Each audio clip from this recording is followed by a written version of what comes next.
All right, yo, what's up, everyone? It's Rudy from Drinks and Movie Podcast, and today I figured I'd just do a fun blind tasting today of a few of my favorite tequilas, so let's go ahead and jump into it.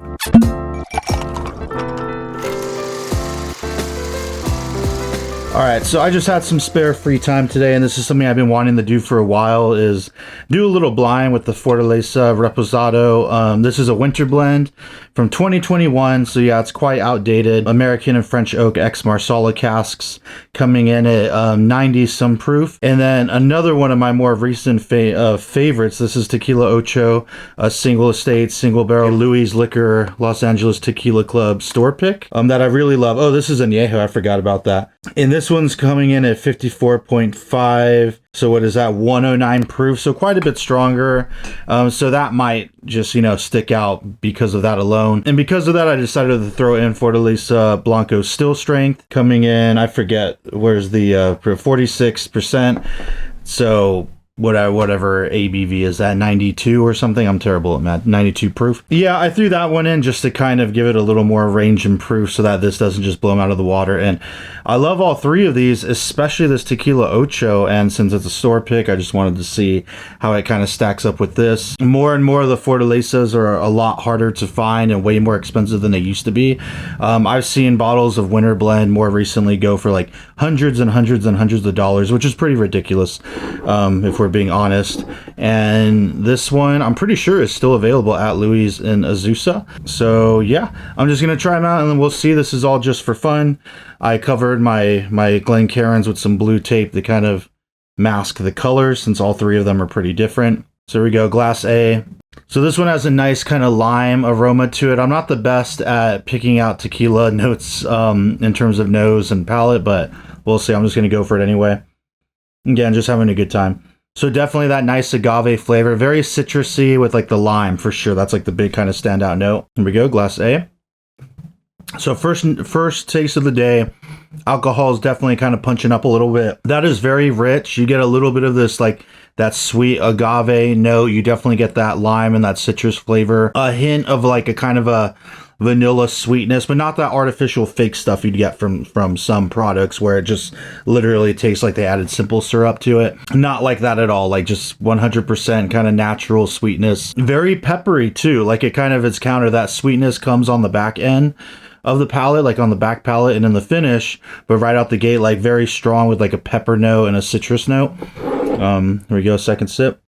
Yeah, definitely some barrel influence on that one too. So God, that's really good. So yeah, maybe this wasn't the best idea because like I feel like I can pretty confidently say I can taste the barrel influence on there, like the caramel and some of those other notes that might impart like a hint of oak. So clearly if my palate's correct, then it's gonna be one of the, aged variants that we have up here. But here we go, glass B. So this one's way more mellow on the nose. This is just like straight agave, just really good. Not too citrusy, a little more earthy for sure. A little more on the grassy side. Funny, on the front of the palate, it tastes really light, but then some of that like peppercorn comes out and it feels more rich and I'd even say viscous as you get to the mid and back palate, which is interesting. It starts light and then kind of gets into this depth of flavor. Definitely more on the earthy, kind of grassier side, if that makes sense, with like some pepper on it. Yeah, that's good. Let's go on second sip. Yeah, that's good. So, and now on the second sip, like didn't punch quite as much. So definitely lighter, doesn't have as much depth of flavor as the other one. And the flavor is quite different, right? You're more in that kind of earthier quality rather than getting that kind of sweet note you would get off a barrel. So I wasn't going to try and guess these, but I'd say that's probably the Blanco, seeing as how the Blanco isn't aged at all. So yeah, here we go. Glass C. This one's even more mellow on the nose. Yeah, I can't even like smell this one. All right, here we go. Glass C. Wow. So that one doesn't come through with a lot of heat. It's very light and it's like silky smooth in terms of its texture. It sparks the tongue for sure with a little bit of that pop rocks effect I get off some strong bourbons. Yeah, it just has that kind of effect on my tongue. It definitely has a little bit of that pepper and it has some spice on it for sure. Not a lot of sweetness coming through. Quite different from the other two. Pretty mellow. Yeah, that one definitely has a lot more of a spice on it. I can't put my finger on it. You know, if it were like a rye whiskey, I'd be thinking like in the realm of like a clove or an allspice, you know, something, or a nutmeg, something along those lines. This doesn't really have that. Or I can't really identify. It's definitely like spicier, but like pretty thin on the palate, but like very smooth and kind of silky, you know. And I don't even mean just in terms of like the heat or the level of alcohol, because I feel like when people talk smooth, that's usually what they're talking about, right? Does it go down easy? It's got that spice on it, but not like a hard alcohol burn. None of these have that harsh alcohol burn, but just texturally, it has this kind of like almost silky, creamy kind of vibe to it. Funny enough, probably not my favorite, actually. So I'm going to take a little bit of a break right now, and then I'll come back and I'll run them in the reverse order after about 5 or 10 minutes or so. So I'm back. It's been about 10 minutes. Drank a bunch of water, cleansed my palate. So now I'll go through it in reverse and see if just kind of the change of order impacts me in a different way. So here we go.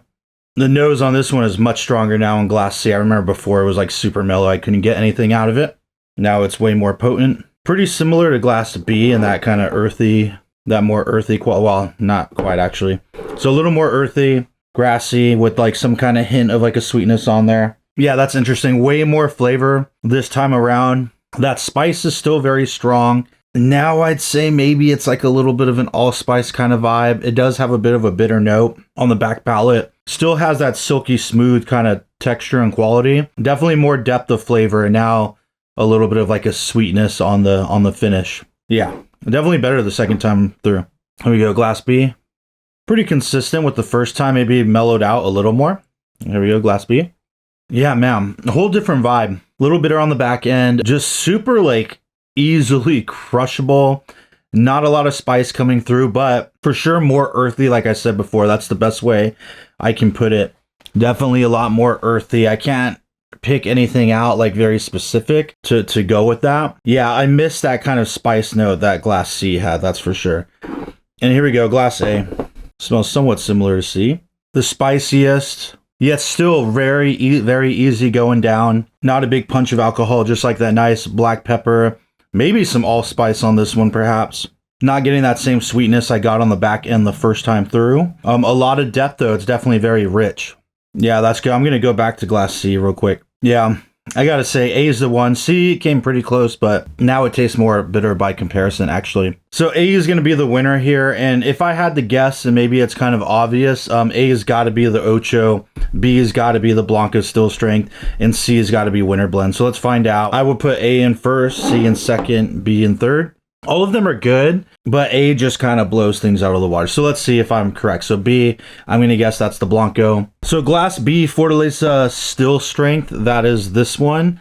Very good, of course, but you know, and again, I just threw it out here as like an X factor just to kind of see. I'm just doing this for fun. I had a feeling that obviously it would stick out because the other two have been aged in a barrel for like X amount of time. This has had 0 age on it, so it stands to reason it would have that more earthy agave and kind of grassy, you know, note to it, because it's not going to pick up any of that kind of like sweet influence from a barrel. So Still Strength, this is a good one. Haven't had it in quite a while, but yeah, so we'll have that, I guess, in third place, we'll call it for now.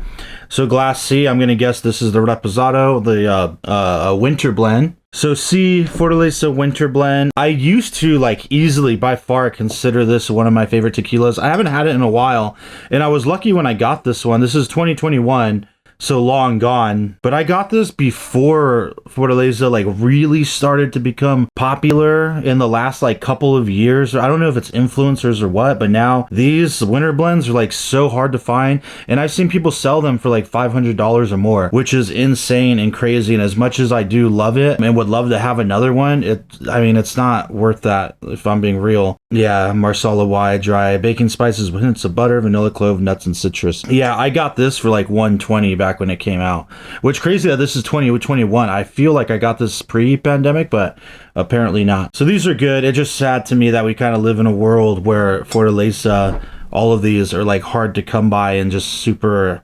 expensive now, or you got to get them in bundles. But Tequila Ocho, don't sleep on Ocho. And I've had their other regular expressions as well. They're all great, but this in particular, this Añejo, single barrel store pick from Louie's Liquor in Azusa. They've got a ton of like great store picks. I was very irresponsible last year and went to like a Black Friday event they had and spent like an obscene amount of money, like an irresponsible amount of money buying a bunch of their store picks of like mezcals, and I walked away with like 6 bottles. I feel this being one of them, and I've gone to a lot of tequila mezcals tastings. I've been trying to get into it a lot more over the last couple years, and this still, like, so far is for sure one of the best I've ever had, and I'm pretty sure they still have these bottles available, so definitely go check them out. And again, I kind of figured it might stick out because we're looking at what, 109 proof, okay, as well as it being an Añejo, so it's aged even longer. And I forgot about that. I keep forgetting this is an Añejo. I thought it was going to be a repo like this, so my bad. So I figured the proof might, you know, stick out because these are like in the 90s zone, so this is quite a bit higher, so obviously that's gonna, you know, do something. But yeah, man, just in terms of like depth and flavor and like getting those nice, like, kind of, you know, sometimes I'm in the mood for that like earthy kind of agave, you know, taste and flavor, and that's what I want. But to have that kind of melded with, you know, some of that barrel influence, especially for me being like a bourbon drinker, as you can see, or a whiskey drinker, it's nice to have some of that influence on the tequila. So, you know, that's where you definitely could taste a lot of that, like the caramel and that kind of like vanilla from the barrel starting to come out, and even a little bit of that oak in this one, you know, just a little hint. So I mean, all of these are good, of course. I just wanted to do this for fun. I've been wanting to do this for quite a while. If you find yourself in Azusa, California, and you're interested in trying a bunch of tequilas or even mezcals or whatever, Louie's Liquor out there, they've got a bunch of the goodies. Pretty sure they still have these. If you are even remotely interested in tequila, just get one. Trust me, just roll the dice and get it. Also, Canyon City Liquor, also in Azusa, they've got, you know, some of these options and some good tequila options as well. So yeah, that's pretty local to me out here. I'm in Covina, so it's nice to have these stores out with a good selection. So anyway, leave a comment, let me know what you think, if you've tried any of these, if you have a favorite. Hope you guys have a good one. Cheers.